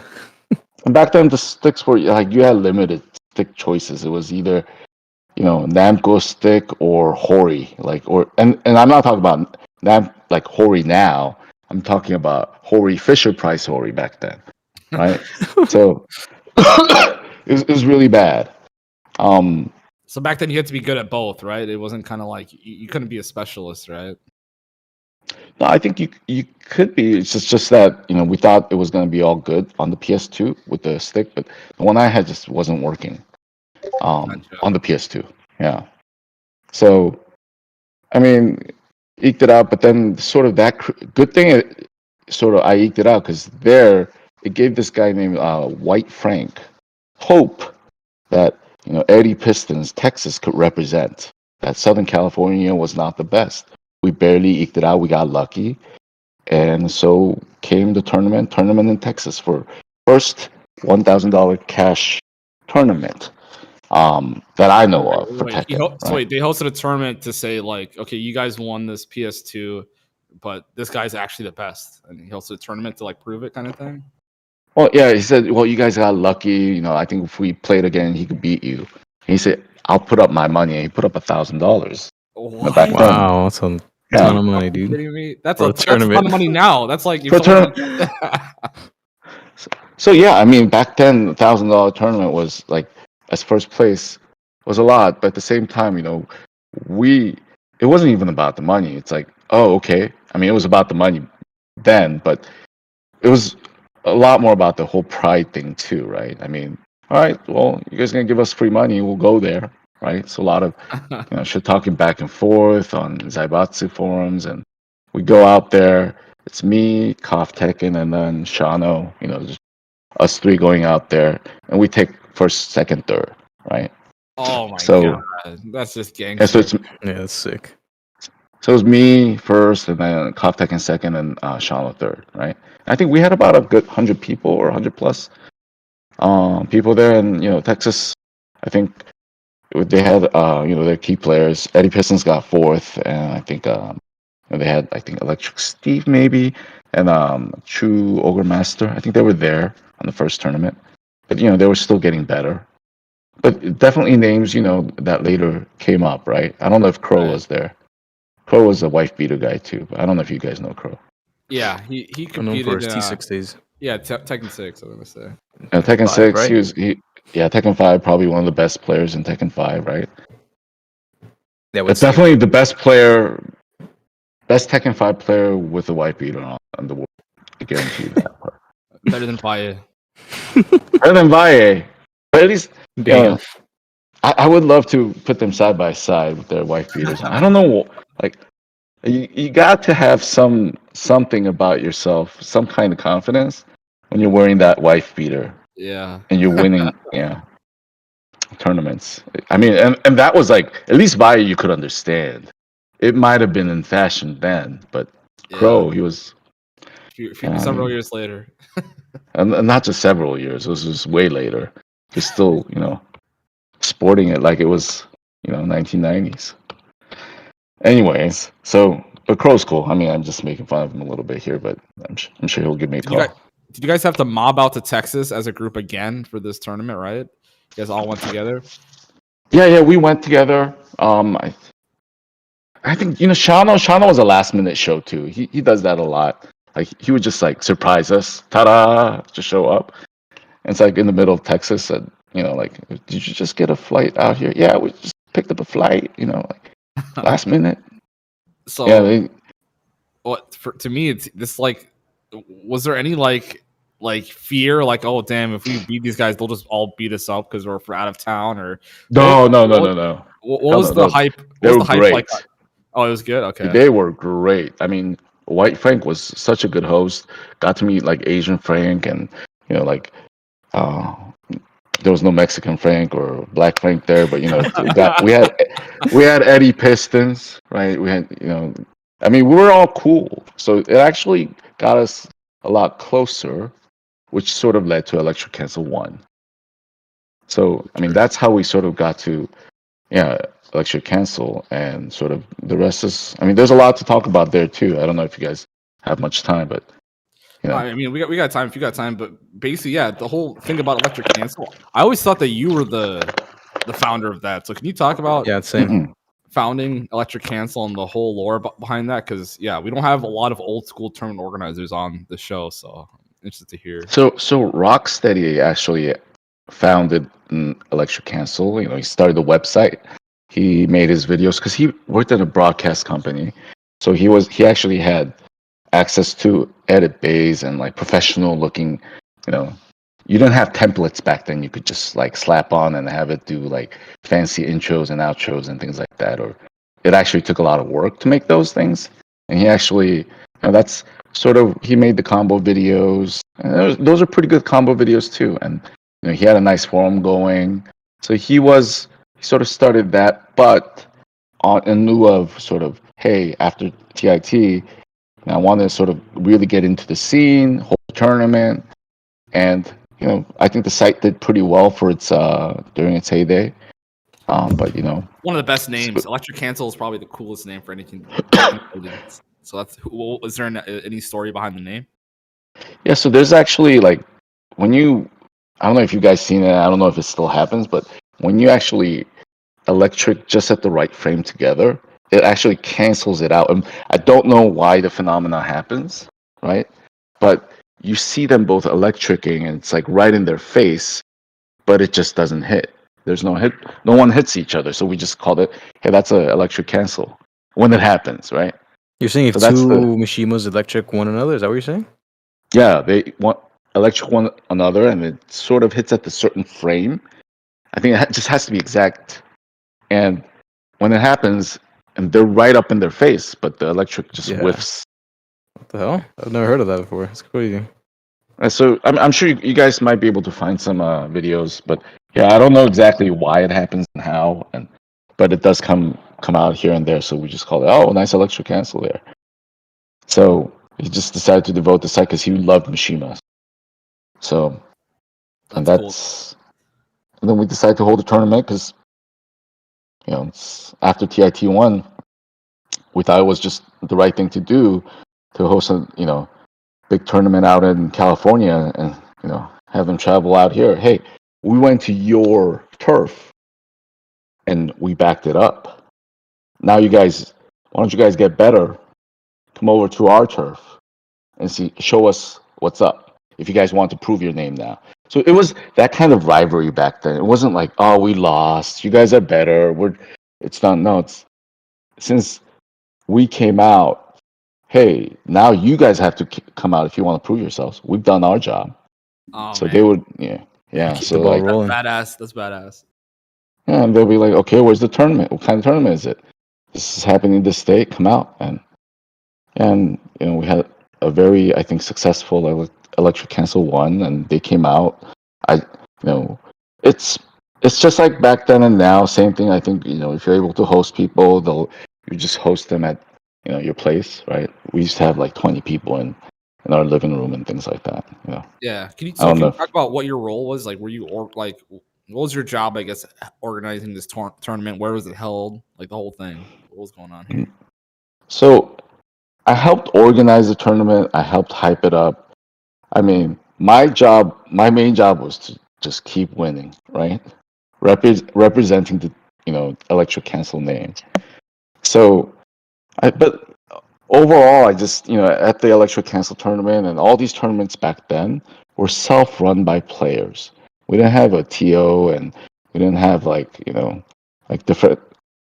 It's everybody ran their own like. We didn't have areas where they were running their brackets. We all did it by pencil and paper, and there's no brackets on the internet. It was basically like figuring it out, randomizing it, quote unquote randomizing it, making sure. Sometimes you had bracket fixing where, hey, guy is from my local area. Can I not play him? Not fixing, but we would move things around that way. This is So all paper and pencil, right? You're not has Shalom. paper and pencil, and yeah.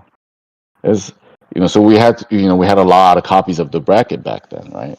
You could imagine, and everybody we had just mainly like 3 or 4 guys just running the whole tournament, and we didn't expect it to be sort of that successful, but I think we had like 100 something plus for our first Electric Cancel 1. It was in the middle of um, K Town, and it's like a PC bang, like those PC rooms that they have, and we just turned it into sort of a tournament, area. They're kind of like the cafe area. We just turned it around, and back then it was tough because everybody had to carry a CRT, and those CRTs are heavy, right? Damn. So imagine you like, oh, I gotta carry a monitor and a setup. Like, man, I'd rather carry all that instead of a CRT that we had to carry up. Those were like 60 pounds if you wanted to get a bigger screen and whatnot, right? But obviously, the beauty about CRT is you didn't have to deal with that input lag BS where it's like, oh, like I'm not used to your TV. Like, that became sort of an issue, and understandably so, right? I think if you play with a certain kind of monitor, you get used to it, and timing's a little different. If you play on PC, if you play on PC on a nice monitor and then go to a PS4 tournament, there's going to be tears. You're going to be complaining because I've heard we've heard a lot of complaining. I even heard Nee complain about that at a tournament in Korea where, I mean, it makes sense. They were running the tournament with different monitors for different setups, so there was no consistency throughout the entire tournament. Yeah, and I totally understand too. I think we had it in the last Electric Cancel too in the beginning, like where it was sort of. I mean, I felt like there was a lot of delay, so I like for me, there was whenever I go to Wednesday night fights, the lag's a little different. So I think those are some of the little nuances you sort of have to deal with as a newer player. Back then, we didn't have to deal with any of that part. It was more of yeah, it was more of blaming it on the controller, right? Like, oh, your sticks, my stick's not working. It's always something, Yeah. This my stick is I mean, granted, I used to complain too, but it's like, it's probably extra sweat or just tournament nerves that just kind of made me miss it. So I didn't admit it back then, but I would say what was TZ like at this time? I mean, before TZ was thriving. It was the place to go, and I would say probably Electric Cancel at its height was right up there with it because it was sort of different. But it was just another place for folks to go to sort of have discussions, because I think Tekken Zaibatsu was a little more, um, they had their own moderators, etc. Whereas um, I think Electric Cancel, we were accepting more, newer moderators back then. I think Markman was one of our moderators too at that point. He was Oh, still young. Yeah, and San Diego was just up and coming, and they were, you got Ace R, and you got plenty of really great players from San Diego that sort of ended up leaving a mark in, no pun intended, like within Nice. the Tekken community itself, right? Like, I mean, Markman's done a lot, I think, and sort of just pushing the envelope. And I think hopefully he does more with, do you know Tekken. I this mean, is? Do you know this is an unofficial San Diego Tekken podcast? Do you know that? oh no, I did not know that, but Thank yeah. you, bro. Oh, is it? Well, are you both from? I know Pickles from San Diego.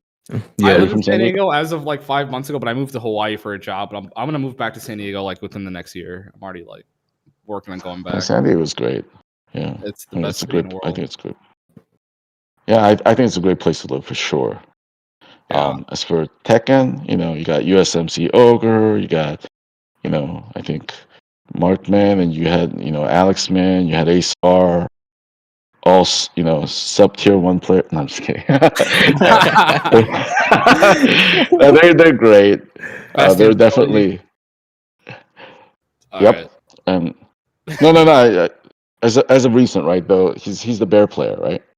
Oh yeah. Yeah. Yeah. You have very solid players over there, but it's I think and you forgot Pickle. Yeah.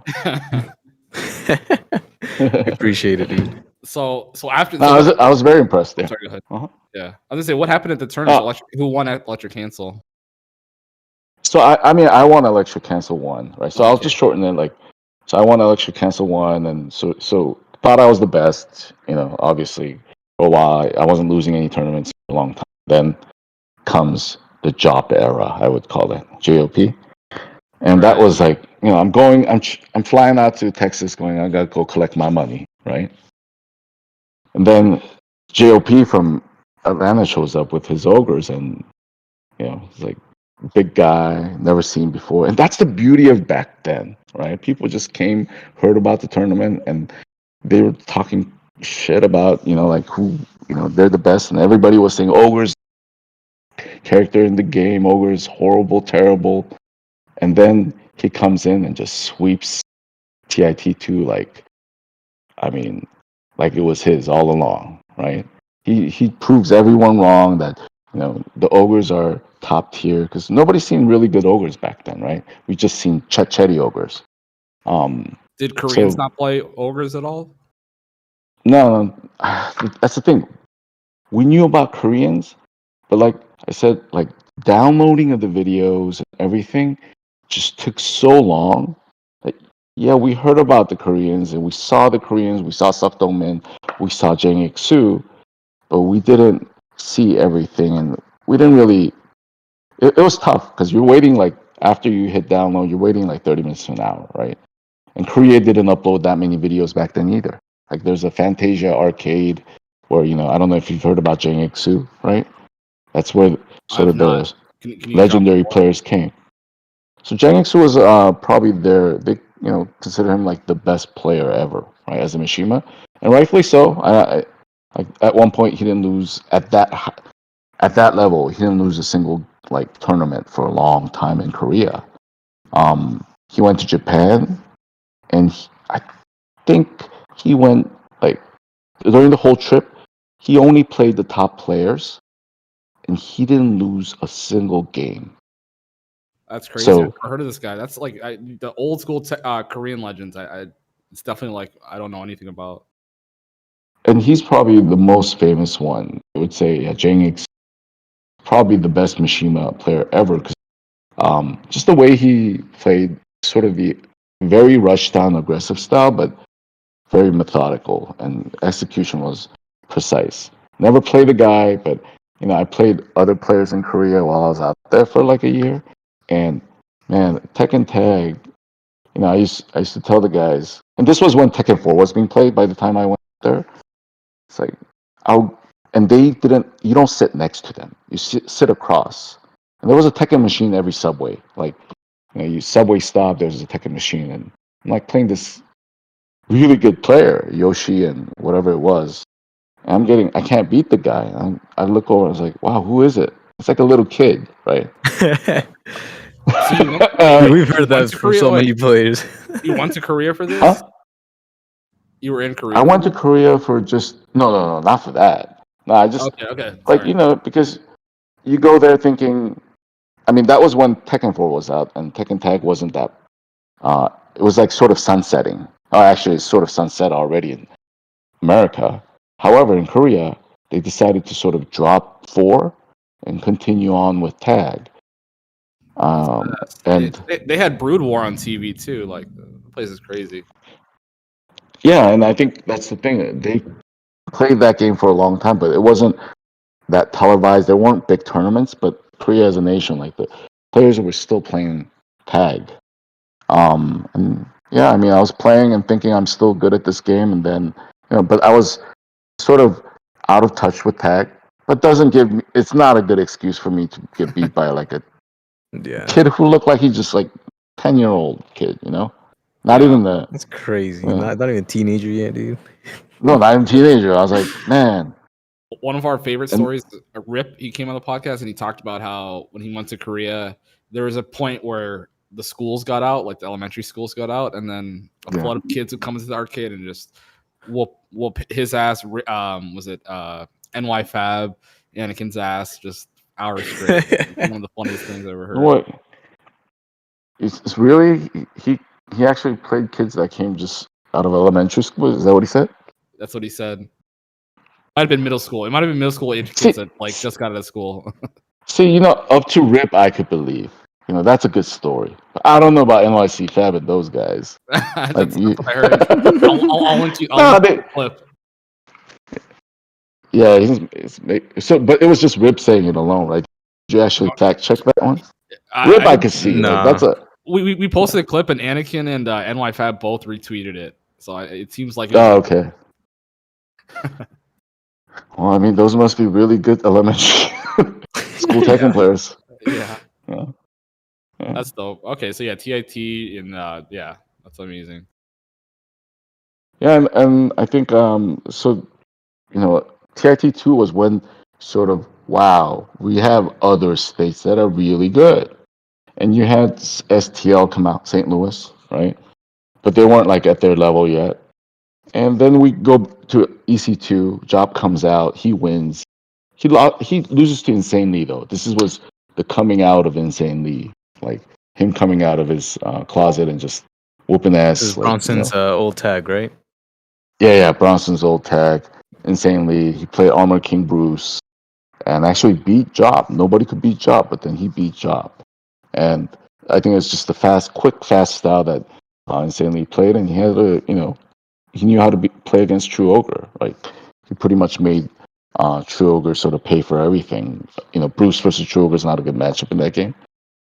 And then obviously Shano beats Insanely in the losers, which makes me play. Which ended up with me playing Job for the finals, and I get beat 2 sets, playing Mishimas. And that's the Job era for a little while, and then TIT happens. And JOP still, I think, wins, but it was very close. Like, STL was closing their gaps. The rest of, I think, Texas was getting really good. But, that's where sort of Unconquerable and Slips. You had STL Bad Boy too. Those guys were sort of showing their sort of, now they're going to be sort of the new sheriffs. Yeah, and definitely hear a lot about STL and just that region. Mm-hmm. So they were closing the gap, but they weren't there yet. And then we do Electric Cancel 3. It's the first tournament ever where we go, oh, actually, you know what? Let me backtrack for Electric Cancel 2, because there's a funny story for me personally, because back then, you got to imagine, when you drop off all these TVs, have you guys been to K-Town, Koreatown in LA? I have not. No, I haven't. You guys have those cities where it's like you have like street tacos and like it's just not quite the ghettos, but sort of the getting there, right? Yeah, yeah, And you got definitely. the swap meets, and you got you got a kid on a bicycle in the corner. Like, don't mess with him because he's just circling around. So once you have that kid on a bicycle, you're in the that it's like, just don't cross that line.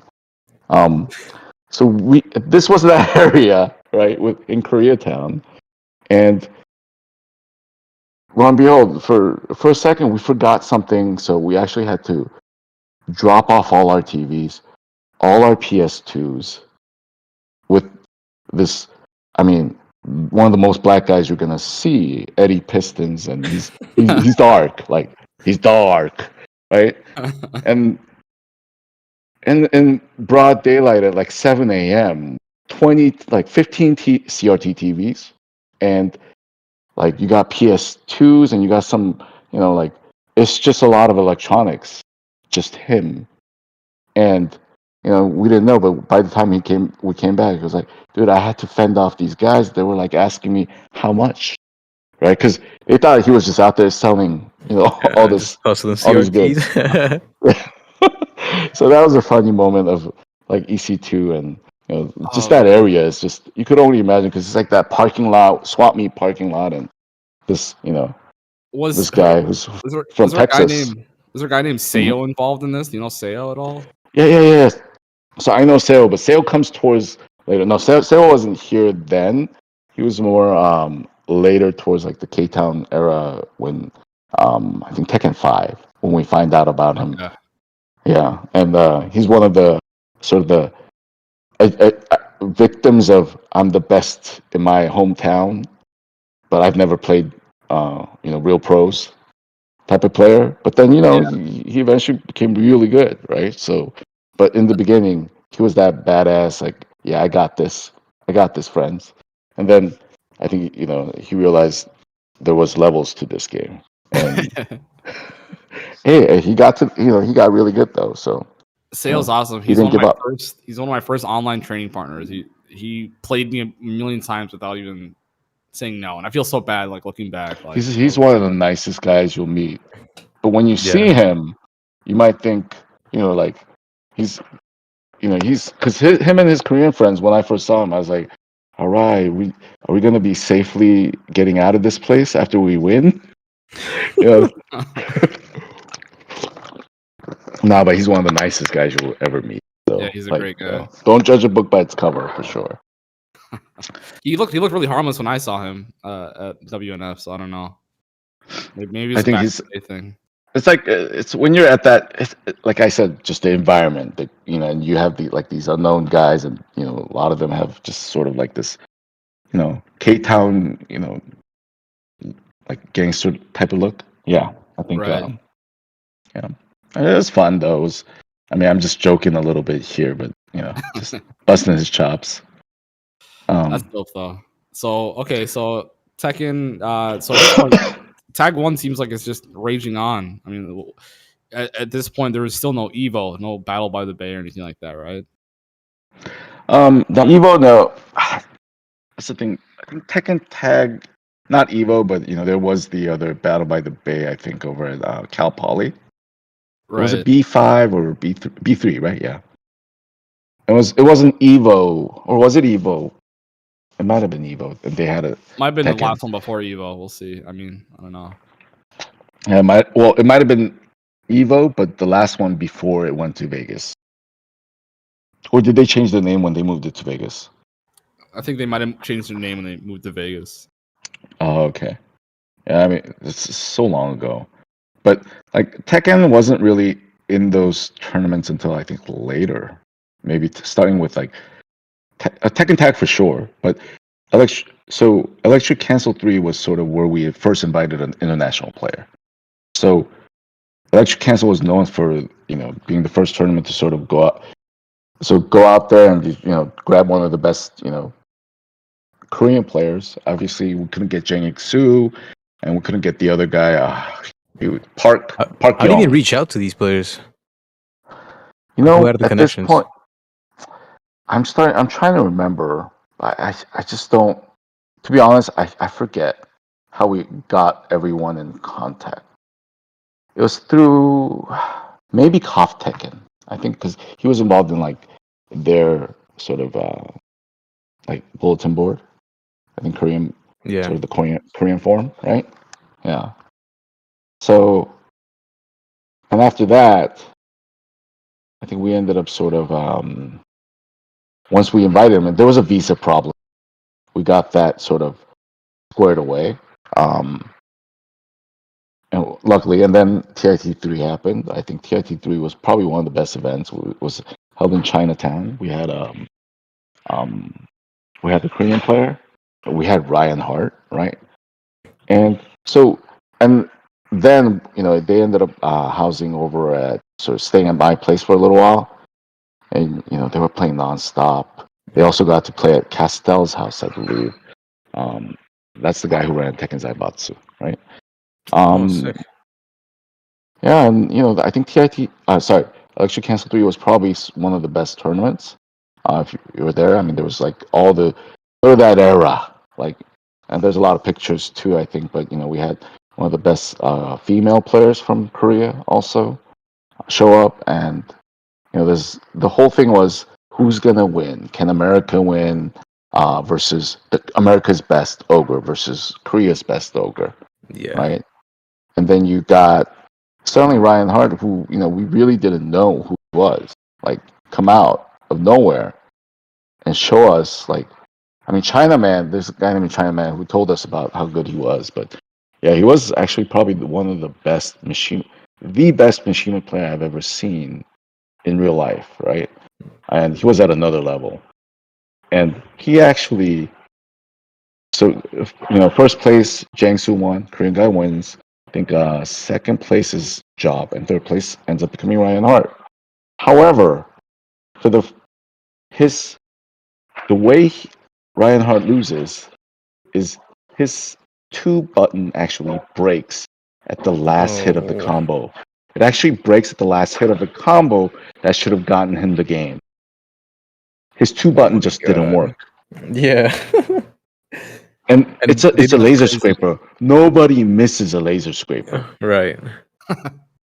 Like you can't My miss it even God. if you wanted to. Like you just keep mashing, and we saw it didn't work. But the thing is, it's part of the game, right? I mean, we Yeah, can't that's just that's rewind. your responsibility, right? You can't really. It's not an excuse to like redo the tournament or anything. Yeah, so I mean that unfortunately happened, and I think it would have been great if, um, I think Jenks won versus Reinhardt finals would have been quite different. Although I think Jenks won would have won, but I think Reinhardt was at another level. And was that And I the know first that time that he was ever in the U.S.? I think so for Tekken for sure. It might be for. I mean, he's another one of those. Say probably, but at like a. I mean, yeah, he was really good at King of Fighters, I believe. He was good at Virtual Fighter, very Yeah, I've good always heard from he's what I been good hear. at multiple games. And he's a very he's a student of the games, right? He tries to understand it, and he has a very good. I mean, he's one of those talented, but also very um sort of like he put in the work, right? Right. So Yeah, I definitely want him on this podcast. He's definitely got one of the most fascinating stories. He's definitely one of the old heads, multi game. He's like Alex Valle, right? Like just been around forever, plays a lot of games, KOF, everything. yeah, and then he just went around and somehow made a living off of playing fight. And Yeah, he's I homeless that's one of at the a things bar I or still. something, right? I think in the beginning that's what he said, and I think that's what he told me too when he first came, and we housed him for a while too. But I mean, he paid his own money to come out here, right? He paid every dollar. So I mean, I told him, next time we have Electric Cancel, we'll make sure we hopefully get to a point where we just fly him out here. Sponsor him. Yeah, I just fly him out here just to just kind of like have him come out and play and enjoy. I mean, he's been a supporter of us for a while too, so it's good to see some of the players being able to at least living out of playing fighting games, because that's one thing I always want to sort of see. I'm still a huge fan of the game, but like it doesn't make a living, and And I think it's sort of the passion for me is there watching, and I still sometimes go to Wednesday night fight sort of thinking. I mean, you have to go thinking you're going to win, right? I think that's Yeah. that's the kind of mindset you should have every tournament you go. But at the same time, I would love to see a day where everybody's able to sort of make a living. Yeah. I mean, I don't think that day is here yet, but I'm curious. So like you talked about having parents who were like strict. And my parents are the same way. Mhm. I'm also an immigrant. Wasn't born in America. I'm Somali. My parents are always like, school first, and things like that. Yep. And there's a tweet that I saw this week it went pretty viral, but someone criticizing people I don't know if you saw it. I can maybe, it doesn't matter, but basically someone saying, you gotta don't put fighting games first because they're not there yet. Especially with COVID, kind of Mhm. setting everything back. What do you think about like having a backup plan? I know you clearly have a career and a family and things like that, but can you talk about like what your So thoughts on what all that? I think there's timing is the most important, right? I mean, it depends though. Everybody has different timing on what they want to accomplish and how. Um, that's the thing. For me, I think for me, it was the gaming and getting to the level I got to was the best thing for me ever. Like it, because it gave me such confidence going into everything I do. Because it gave Right. me sort of a different mode of thinking. Because everybody's out there to sort of get ahead of you or, work just that much harder. But then you have to think to yourself every day, it's like, hey, I was at one point one of the best players at something. Doesn't matter what it was. It could be thumb wars. It could be bending paper clips or whatever it was. I was, even the CEO of a medium cap company probably never been the best at something, right? Right. So having that kind of mindset really helped me build my career, I would say, and helped me. I've been fortunate enough, really fortunate enough to be at least be able to sort of give back where I could, right? Like, I don't. I usually try not to take any tournament winnings if I do win. Very rare these days, but you know, try to give back where I, gotten so much more. I would say. So having that kind of mindset, when you go into doing, let's say you're done with gaming, I think you could achieve anything. So just it's all about that mindset at the end of the day. Yeah, you can get a lot out of fighting games for other stuff for sure. Mhm. I think it's the competing part of it more than anything, right? Because there's a lot of people who maybe like never compete in anything. Like some people just don't play sports or ever compete in sports, and they'll never get that understand that competitive like side of themselves. But some people get it through fighting games or through video games in general. Yeah, and I think at the end of the day, just the other part of what was it that you mentioned? That's just like I lost my train of thought there. Oh, You mentioned about someone the is recent event. someone's Mhm. criticizing people for saying like if you're focusing 100% of your time on fighting games as a career, in so many words, he said, you got to have a backup plan, you got to have school, you got to have work, a career, like something towards a different career type of thing. So someone kind of I'd say, Yep. antagonistic towards people who were putting it number one above school and working towards a different type of career. Well, my thing for them is to each its own. Like Right. he might not think that's that important, but you got to respect the fact that just 100 years ago, right? NBA was not the NBA today. A group of men going around gyms trying to show off their balls. I mean, sorry, I mean their ball, their In ball farm, game, right? Or yeah, in show that they could farmhouses. ball, right? Yeah, I mean Yeah, they were going around like with like literally no one watching, right? At that's gyms true. they were playing. So, I mean, y- if you just because it doesn't, you can't relate to it, don't crush other people's dreams. I think the one thing you've learned, if we've learned anything out of sort of as we age, is sort of being empathetic to, sort of the overall, right? You never know what the other guy had gone through. So I think just trying to understand and putting yourself in the other's shoes as much as you can. I think it's good for not only the other person but yourself also. So yeah, I mean, for the person who says, yeah, I mean, for me, I want to see that day come like as soon as possible because I mean, it wouldn't be great, right? Having grown up being told, yeah, you can't. This is not something you should be doing. You should focus on something else. Well, the thing is this: whatever job you're working on, if you're working for somebody, you're doing their bidding, their want, whatever they deem is the priority in this world, right? Um, so if you look at it from that point of sort of that perspective, and it sort of changes sort of your view and everything else that's happening. Like, I mean, what is good at the end of the day? Is it you being? I think everybody has their own talent. One, you can't say, oh, you're horrible at this or you're horrible at that. Because at the end of the day, everybody, I think, from my perspective, everybody is there for a reason, has their uses, has their talents. And if you're actually smarter, stronger, or whatever it is in that era or time, you're born that way because you're supposed to be actually taking care of the weak, right? You're supposed to be taking care of the weaker part of the community and grow it. I think those are some of the.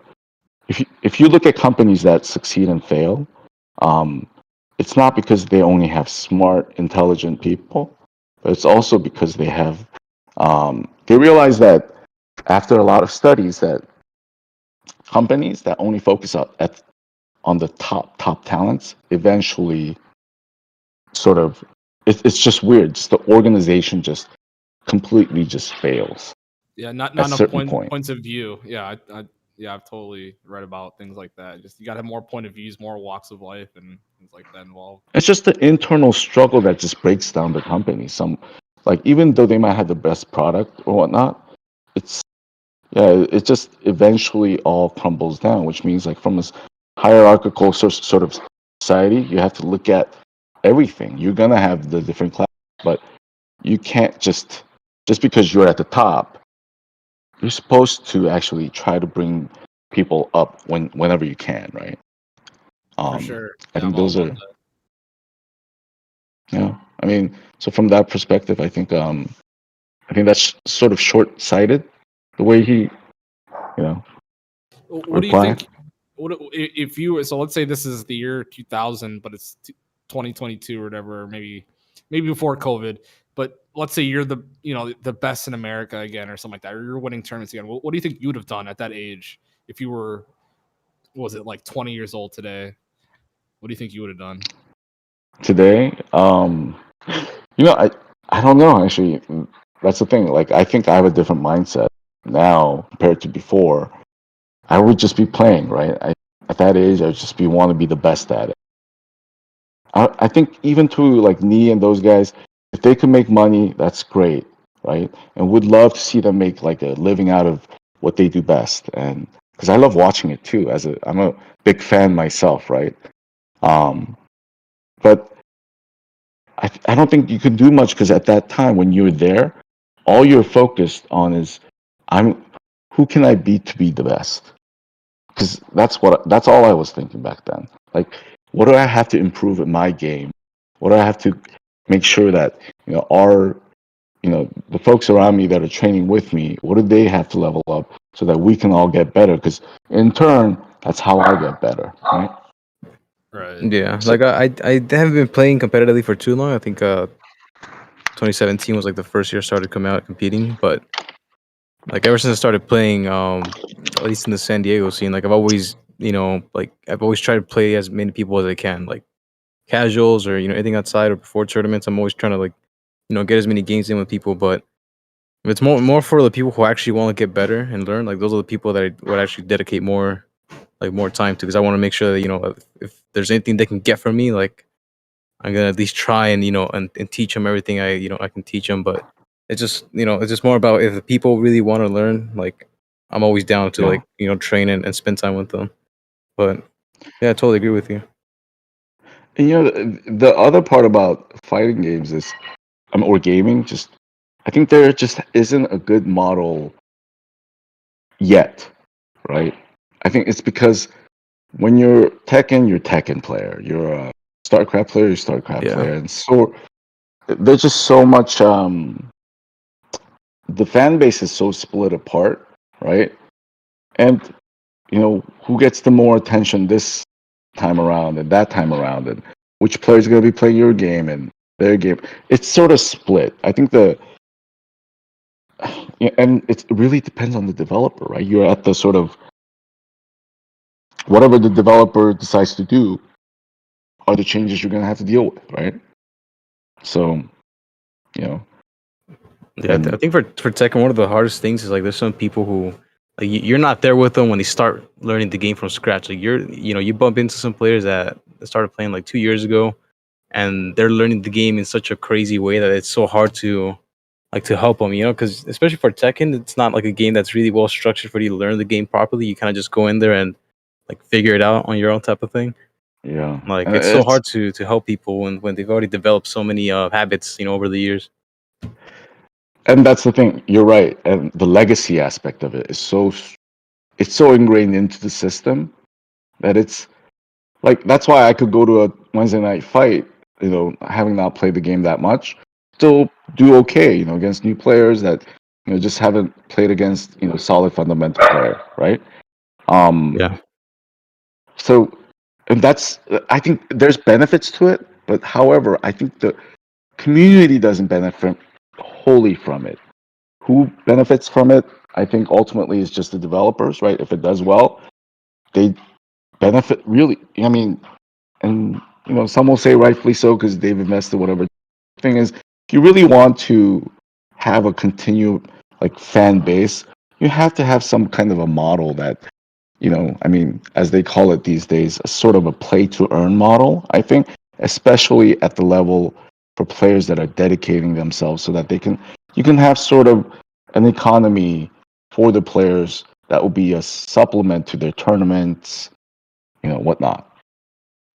For sure. So I think those are some of the important things. If, any company wants to sort of succeed as going forward, especially in like fighting games, because it's not. I mean, look at League of Legends. I mean, they have like you buy a whole team franchise and start your own It's team, and crazy. they actually put a lot of money into it. If you're part of the franchise, you can have an opportunity to earn this amount of prize, and they're making six figures. At least That's crazy. who'd have thunk, right? And I think that Yeah. could also happen in Tekken. Also happen in Tekken too. Except I just think there's too much of. I mean, Namco Bandai does so many things too. So I'm sure they have limitations on what they can spend, but they haven't been known to be such until I think Markman and those guys sort of went on board with sort of the team there, and they probably pushed it very hard to make it so. I don't there wasn't even kind of the tour that you see now, right? You got the Right. Red Bull tour that's sort of also started. I think probably thereafter, right? Once Tekken had sort of a following. So I feel like we've robbed you of almost 2 hours, but I'm curious, to get to come kind of later parts. What's your role, I guess, in Electric Cancel nowadays, or tournament Nowadays, organizing, or what do you think your like I guess goal for your role, I guess, would be in FGC? the goal for me is to make a community like based so a tournament that would sort of at the end of the day benefit the whole community. Um, just so if you guys, I haven't made a dime off tournament. If anything, I've For lost sure. thousands of dollars per tournament, or I don't expect to. Actually, it's my way of at least now trying to sort of like I just love still seeing the game happen. I think we did an excellent job with Level Up. Via and their team just did an excellent job running the tournament too, and we definitely wanted to have a sort of a grassroots vibe around it. I think that was sort of our goal towards making sure that it wasn't just by the script. I mean, you got Howard Rocksteady who's run he works for ESPN. I mean, he's done the whole professional, production before. We just wanted to make it sort of. I don't know if you saw, like some of the takes where during the middle of a match, if we had to go to a match that outside, that everybody wanted to see, we didn't mind just taking it, right? And That's awesome. That's good. I mean, a lot of people are afraid to kind of do cuts like that where they take their eyes off maybe a top players on stage and go to some pools match that's hype, Yeah, and I think the whole grassroots part is sort of was felt within. If you watch I don't know if you watch the whole tournament. At least from my perspective, I felt like we sort of kept it true whilst making it sort of look modern. We sort of try to bring some different take in. We made sure we did a sort of the walk in with the tail of the tape, kind of like a boxing match type of deal. Those were some of the things that we were trying to get creative with. So my role at the end of the day for me was just sort of build the hype, bring together sort of and help organize it, run it. Like at least from like a creative standpoint, right? And if there's any kind of business relationship partnerships that we could sort of develop, because I do work for broadcast companies or a broadcast company, sporting based. So there's potential opportunities there. So but that didn't sort of come to fruition then because we were trying to pull it together so quickly. But definitely that's something we're looking towards the future. But we do want to, at the moment right now, I'm still studying more of the blockchain side of things, right? So in the future, I do want to make this sort of a DAO. I don't know if you guys are aware of sort of the decentralized autonomous organizations, right? No clue. So What that is. Neither. So yeah, look up DAO organizations. So it's more of instead of like your Web 2.0 of hey, you're getting sucked dry by your whoever the company is that you're accessing the platform on, you're actually getting something back from what you put in. You are a creator, you are a participant, you get part of it back by being part of it and putting your hours into it instead of, hey, here's a platform you get to use, spend your hours here, it's free. However, we get all your information, we sell it as you build your community kind of thing. It's sort of opposite of that, but I'm still studying it. I think there's a lot of good that could come out of it where everyone could sort of benefit, right? And those are some of the interesting things that sort of the cryptocurrency. If you guys are into that, but also the blockchain technology, that's sort of the basis of it. I think I see a lot of hope in that side of things where you sort of move away from the big conglomerates, and we'll see how that goes. But that's what I'm hoping to sort of develop in the future, and I don't think it's anytime soon, but it's something definitely on the radar for me. But Ian, do you have anything about electric cancel or anything like that, or? And just final thoughts. No, I'm not saying just to say it, but we talked about it in other episodes about just like favorite tournaments and whatnot and tournament experiences, and like I've always brought up Electric Cancel mainly because of I think it was a teen tournament part of it. That was like one of the coolest parts about that tournament, and it's the first time I've ever been to one. But if there's ever another one, dude, I'm like that's one of the ones that I'm for sure going to attend to. But I just wanted to share my thoughts on that. But thank you. I gotta go to one.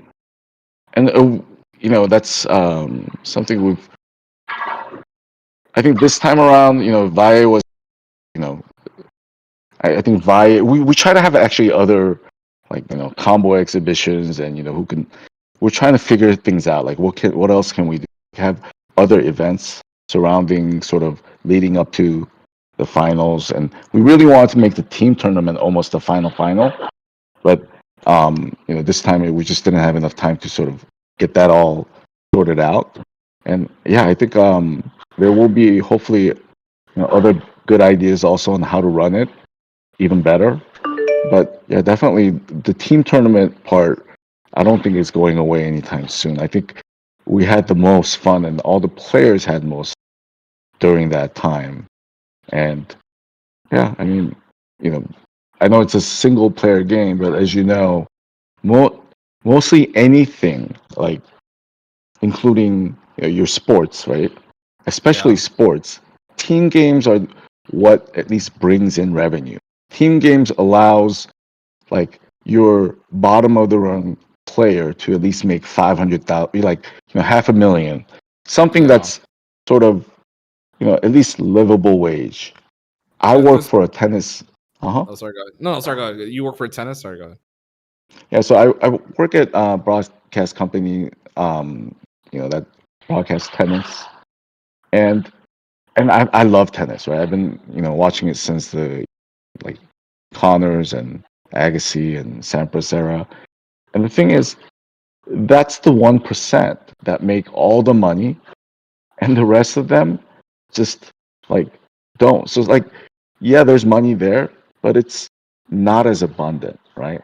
So in order to bring, and even I think for video games too, if you look at it, I mean, look at LCS, right?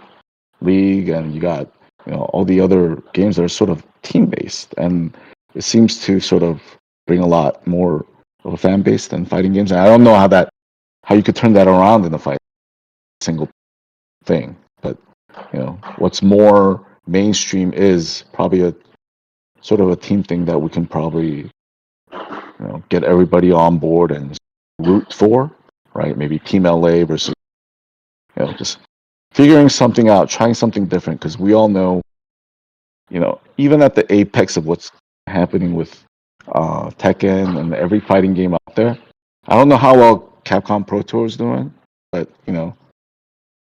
it's nothing close to what others are able to sort of generate from a Right. revenue standpoint. Okay, so I feel like we're gonna stop depriving you of. But I feel like I want to do. I'm gonna probably beg you for a part 2 because we didn't get to like a lot of the other tech and stuff. We'll see. We can talk about the behind the scenes, but I think there's a good point to stop it because most people don't listen after 2 hours, and Yeah. I think so much it good might be stuff. actually better if you even cut it to 2 pieces, because I mean it is. I think 2 hours is pretty long for No, we for never cut anyone into to really pieces. listen to. I think that's scamming the listeners. That's No, cutting it. but just because it's so long, right? I mean, No, we've had it, We had like a all three and of some ours. change, right? Yeah, but people don't. Yeah, people never listen to the end of it. So like 2 is perfect. I think 2s are a good sweet spot. But honestly, I want to get you on a because there's more Tekken lore that you have in your head that oh yeah, get to. I definitely want to expand on that, because there's like Rario, there's Bronson Yeah. era too. So there's a whole slew of things and names I just haven't mentioned, and that you got Slips and Unconquerable just dominating at 1.2, and those are things I do want to. And if people are interested, I don't mind sharing. And Okay. All right. So yeah, unofficial part 2 in the future, maybe a few weeks from now or something. Let you get back to your routine and stuff like that. Because I know all of us have been having busy weeks. Because we haven't had an episode. This is the first time we've missed like oh, 2 weeks in a row because we've had illnesses on our podcast. So well, I hope you me guys and Jeff are pickle. getting some viewers. Oh Wish you yeah, guys the best. appreciate But it, for man. sure, these 2 hours, like my mouth is getting dry, and Yeah. Yeah, we hear you sucking on that water bottle, bro. I'm gonna have to edit that out. hey, Dog. hey, stop comparing me to Mr. Wizard. No. All right, I'll end it at that. Yeah. Tomhilfiger, thank you so much. Yeah, we're gonna beg Yeah, you for a appreciate part it, man. 2. I think the streets will want to follow up, and I'll show you my analytics. It'll be worth it. I think the part 2 will be worth it. So I appreciate you so much. Ian, you got anything? No, man. Just thank you for coming on, dude. And I'm waiting for the next Thank selection you. cancel. Dude, so much old head lore. I Same love the here. old school lore. Like as a younger person that's seen the old school lore is the best. I appreciate it. Thank you. Hopefully, we'll do it again. All right. For sure. Thank you so much, sir. Thanks, guys. Take care. Bye bye. Good night. Good night.